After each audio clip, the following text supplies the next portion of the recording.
어느 중년 부부가 저녁 식사를 하고는 이렇게 대화를 했습니다. 아내가 얘기하기를, 자기야, 차가운 바다가 세 글자로 뭐라고 하는 줄 알아? 그랬더니 이 남편이 보통 남편들처럼 몰라 그랬대요. 그랬더니 아내가 말하기를, 설렁해.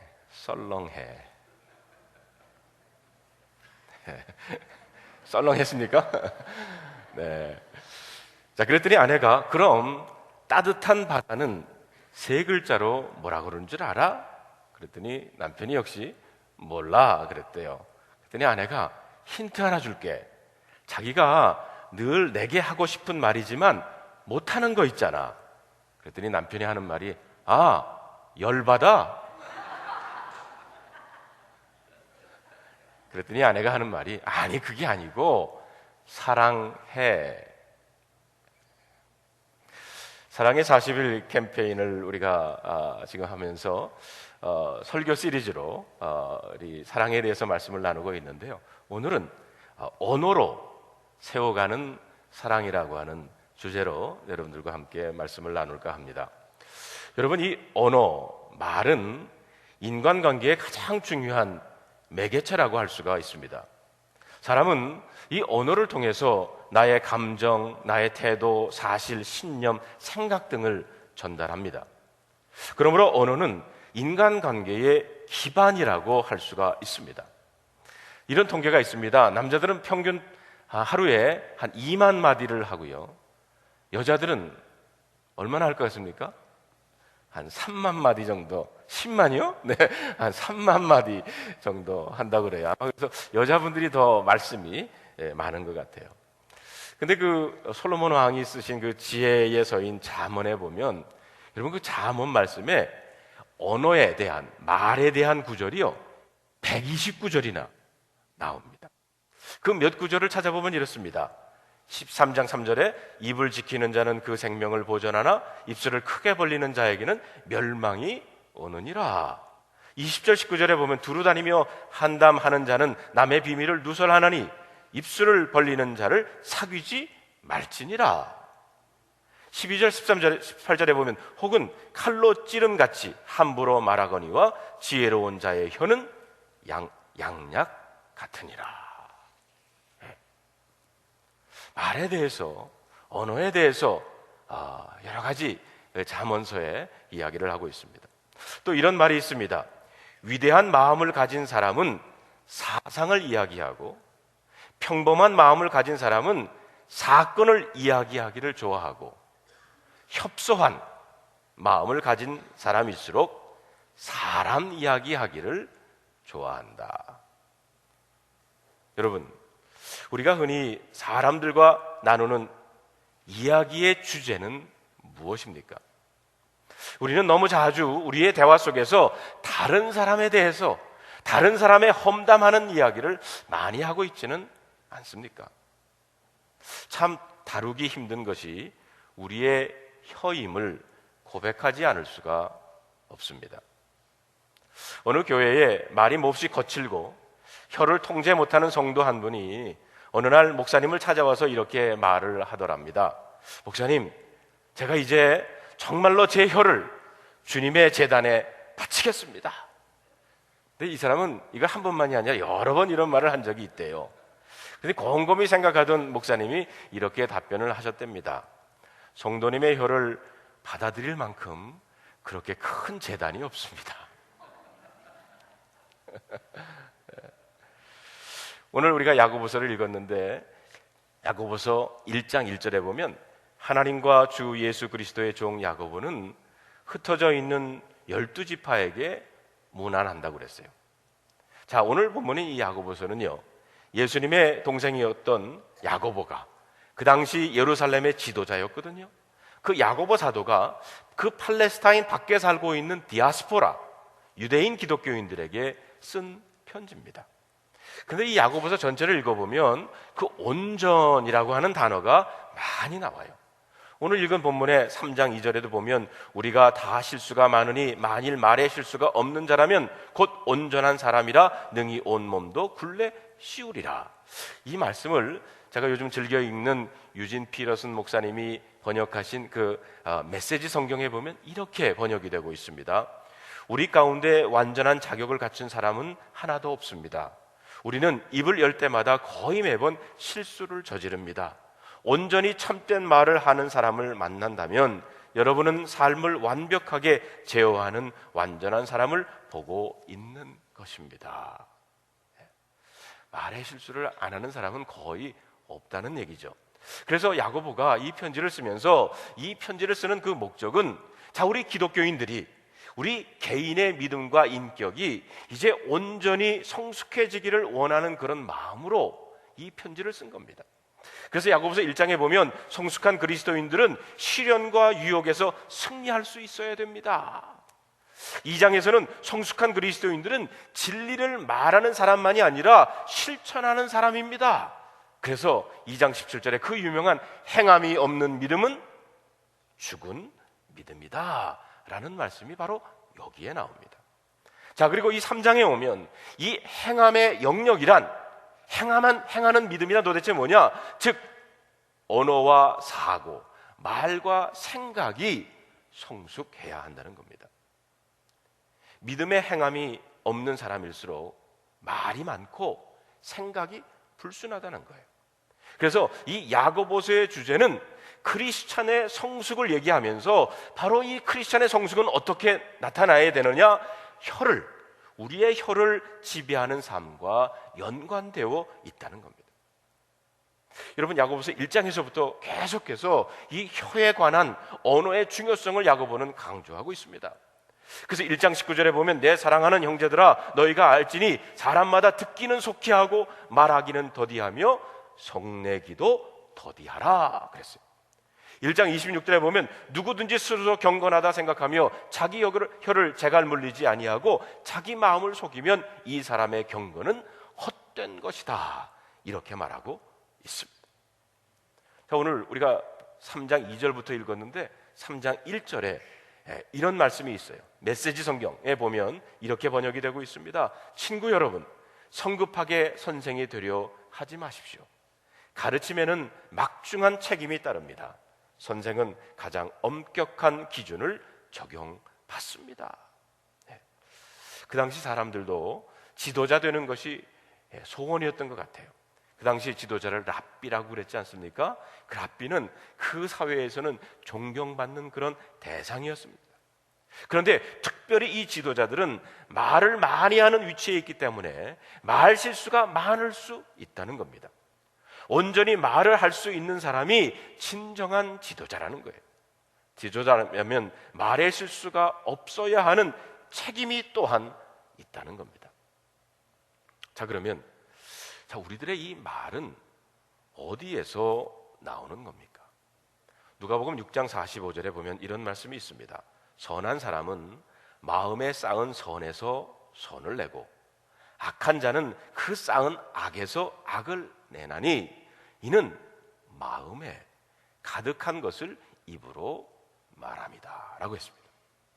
여러분, 우리의 말은 입에서 만들어지는 것이 아니라는 겁니다.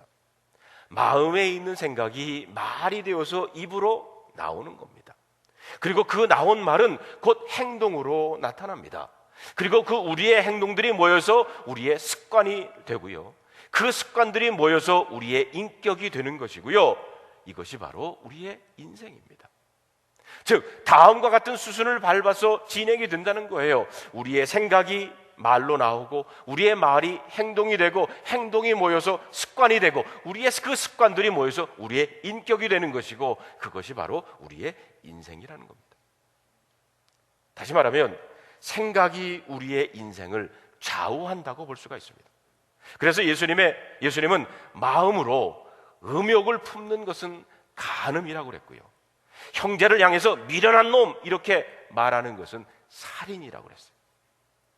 예수님이 왜 마음의 생각을 말이나 행동과 동일하게 여기셨습니까? 그것은 마음의 생각은 바로 인생의 출발점이기 때문입니다. 여러분, 생각이라고 하는 단어를 영어로 think라고 하죠. T-H-I-N-K. 그 THINK를 가지고 온전한 말이 되기 위한 5가지 요소를 오늘 여러분들과 함께 나눠보기를 원합니다. 첫 번째 T, 이 T는 truthfulness, truthful. 우리들의 말은 진실해야 한다는 겁니다. 여러분, 생각이란 뭡니까? 자기 자신과 나누는 대화, 이것이 생각이라고 누가 말합니다. 철학자들의 표현에 빌리면 내적 대화 혹은 마음의 이야기라고 할 수가 있습니다. 생각은 마음속에서 우리가 알고 있는 말을 가지고 대화를 이루어 나가는 겁니다. 자, 그렇다면 여러분, 자신의 생각의 파트너는 누구입니까? 내 안에 있는 나를 자라고 부르는데 그 자아가 생각의 파트너입니다. 자신과 대화를 나눌 때 내 안에 있는 나는 1인 다역을 합니다. 어떤 때는 아내가 되기도 하고요, 어떤 때는 아버지가 되기도 하고, 어떤 때는 친구가 되기도 합니다. 우리가 누군가를 생각하면 내 안에 있는 나는 즉각 그가 되어서 나와 대화를 나누기를 시작한다는 것입니다. 그런데 우리의 생각이 진실되기 위해서는 이 생각의 파트너를 예수님으로 바꿔야 한다는 말입니다. 생각의 파트너를 주님으로 바꾼다고 하는 것은 이런 것입니다. 우리가 어떤 억울한 일을 당할 때 그 일 자체를 생각하지 말고 그런 일을 겪으셨던 예수님을 생각하라는 거예요. 예수님은 제자들에게 배신당하시고 가장 수제자는 예수님을 모른다고 3번이나 부인하고, 그리고 제자들에게 팔려가지고, 그 제자에게 팔려가지고 십자가에 달려 그 돌아가신 예수님을 기억하라는 겁니다. 생각의 파트너를 예수님으로 바꾼다는 것은 또한 우리의 삶을 예수님으로 해석하는 겁니다. 예수님을 넣고 해석하면 사물도 사람도 사건도 환경도 우리는 다른 눈으로 볼 수 있습니다. 예수님 없이 해석할 때 원망이던 것이, 예수님으로 없이 해석을 하면 원망이던 것이 예수님을 넣고 해석을 하면 그것이 감사가 되고요, 예수님을 넣고 세상을 해석을 하면 세상이 아름다워 보이고요, 예수님을 넣고 해석을 하면 항상 기쁨이 있고 범사에도 감사할 수 있다는 겁니다. 매년 7월 첫째 주간이 되면 저희 부부는 우리 교회 시무 장로님 네 분들과 함께 저녁 식사를 같이 하는 그런 트레디션이 생겼어요. 그래서 지난 주간에도 우리 시무 장로님 네 분들과 함께 식사를 하면서 제가 이런 질문을 해드렸습니다. 드림교회 장로란? 장로님들이 한번 대답을 해보십시오 라고 말씀을 드렸어요. 장로님 네 분이 모두 진실된 대답을 해주셨는데 한 분이 이렇게 대답을 해주셨습니다. 드림교회 장로란 자랑스러운 것입니다. 드림교회 목회자들과 교인들이 저는 너무나 좋습니다. 그래서 목사님과 교인들을 만나면 왠지 힘이 납니다. 정말 진심으로 그렇게 얘기를 하셨어요. 그러나 여러분, 그 장로님이 항상 늘 그렇게 좋겠습니까? 불편할 때도 있었을 것입니다. 그러나 그 장로님은 예수님을 넣고 그 질문을 생각해 보니, 예수님을 생각의 파트너로 삼고 그 질문을 생각해 보니, 드림교회 장로란 참 힘이 나는 그런 직분입니다. 자랑스럽습니다. 이렇게 대답할 수 있으셨던 겁니다. 에베소 4장 15절에 있는 말씀을 메시지 성경에 보면 이렇습니다. 하나님은 우리가 충분히 자라서 모든 면에서 그리스도처럼 온전한 진리를 알고 사랑으로 그 진리를 말하기를 바라십니다. 우리는 그리스도를 따라갑니다. 사랑하는 성도 여러분, 생각의 파트너를 예수님으로 바꾸면 진실을 말하게 될 줄로 믿습니다. 둘째로 H, helpful. 우리들의 말은 도움이 되어야 한다는 겁니다. 그런 말이 있죠. 말 한마디가 사람을 살리고 또 그 말 한마디가 죽일 수도 있다고 하는 말입니다. 이런 글을 본 적이 있어요. 몇 년 전에 어머님께서 암 수술을 받게 되어서 병원에 입원을 하셨답니다. 아들이, 그분이 아침부터 저녁까지 어머니 곁에서 수발을 들었는데 이 아들의 귀에 새롭게 들려온 말이 있었대요. 그게 뭐냐면 그 병원의 모든 의사 선생님과 간호사들이 환자를 부르는 호칭이랍니다. 팔순이 훨씬 넘으신 환자들을 대해서 절대로 뭐 어르신, 뭐 할머니, 할아버지 혹은 뭐 환자님 이렇게 부르지 않고 김 사장님, 박 선생님 이렇게 부르다는 겁니다. 나이가 많으신 환자의 상당수가 할아버지 또는 할머니라는 말보다는 은퇴 전에 사용하던 직함을 선호한다는 거예요. 이를테면 환자에게 김 선생님, 최 지점장님, 이 부장님 같은 호칭을 붙여준다는 겁니다. 그러면 신기하게도 환자의 상태가 몰라보게 호전되는 경우가 있다고 하면서 이렇게 설명을 하더랍니다. 환자분들이 자신의 과거를 떠올리면서 병마와 싸우려는 의지를 굳게 다지는 것 같습니다. 완치가 어렵다고 본 환자가 병을 이겨내고 당당하게 퇴원하는 경우도 있었습니다. 말 한마디가 사람의 목숨을 살리는 셈입니다. 사랑하는 성도 여러분, 사람은 홀로 떨어진 섬과도 같다라는 말이 있습니다. 그런데 사람이라는 각기 다른 섬을 이어주는 것은 다름 아닌 이 말이라고 하는 다리입니다. 말 덕분에 우리는 이제는 혼자가 아니라 함께 어울리며 외롭지 않게 살아갈 수 있다는 겁니다. 멀리 떨어진 섬과 어울리며 함께 살아가는 것. 그렇기 때문에 이 말이 서로에게 도움을 줄 수 있는 말이 되어야 합니다.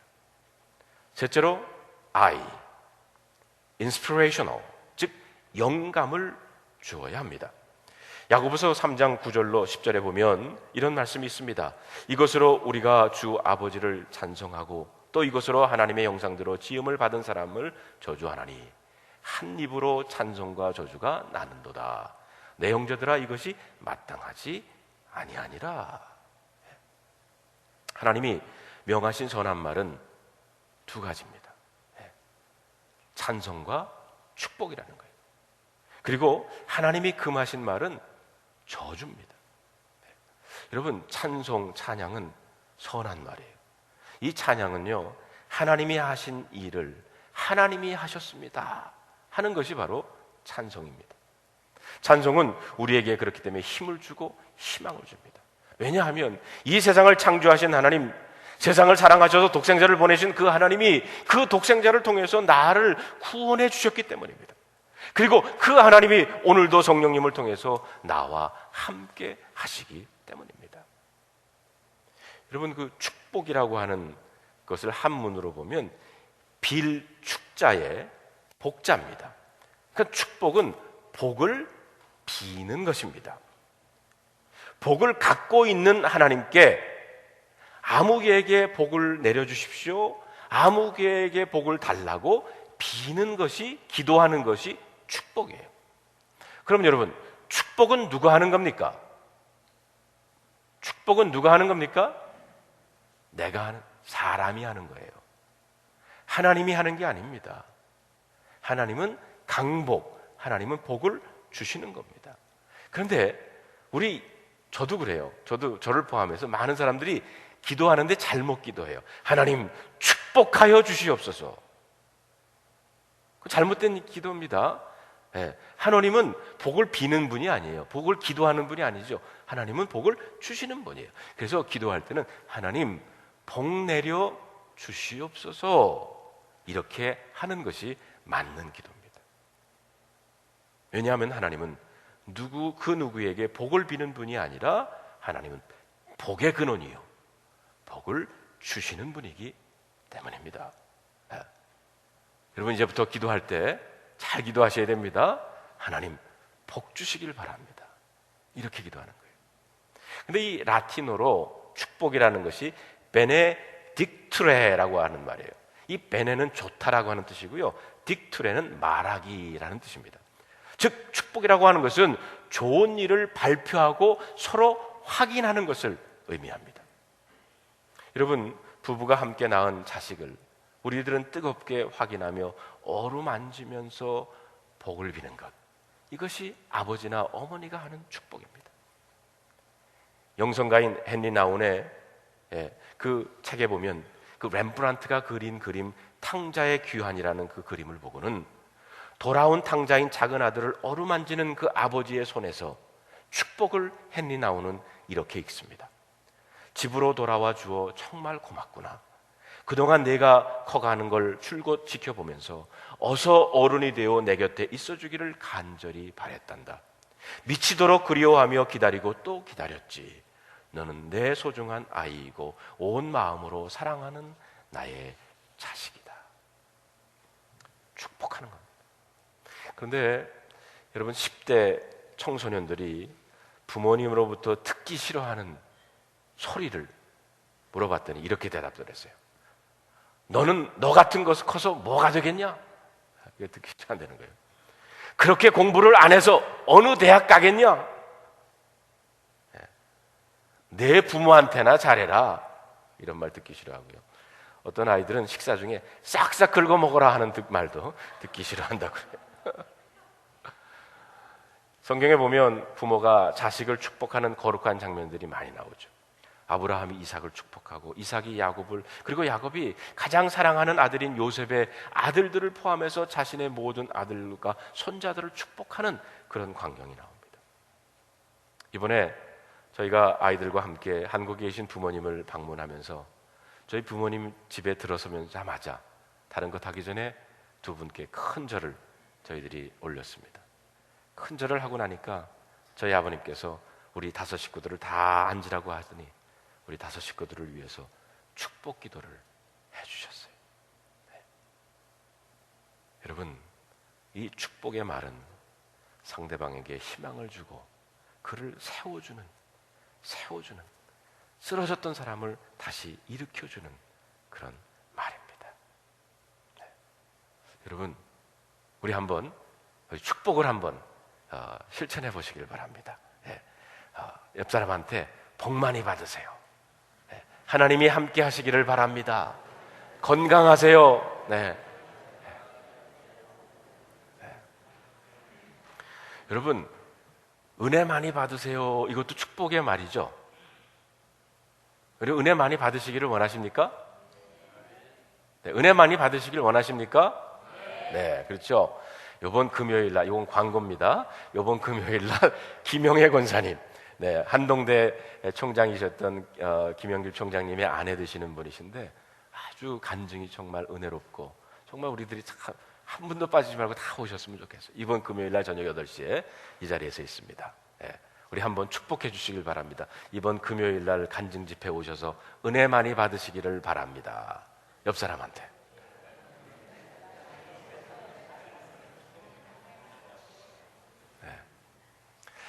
자, 네 번째로 necessary, 필요한 말을 해야 한다는 겁니다. 잠언 12장 18절에 보면 혹은 칼로 찔림같이 함부로 말하거니와 지혜로운 자의 혀는 양약 같으니라. 지혜롭게 말하는 사람의 그 말은 약도 같다는 거예요. 제가 어느 책에서 이런 글을 읽은 적이 있는데요. 한번 제가 그대로 한번 읽어볼 테니까 한번 들어보십시오. 몇 해 전 퇴근길에 지하철을 탔는데 내 눈길을 묘하게 잡아끄는 모자가 있었다.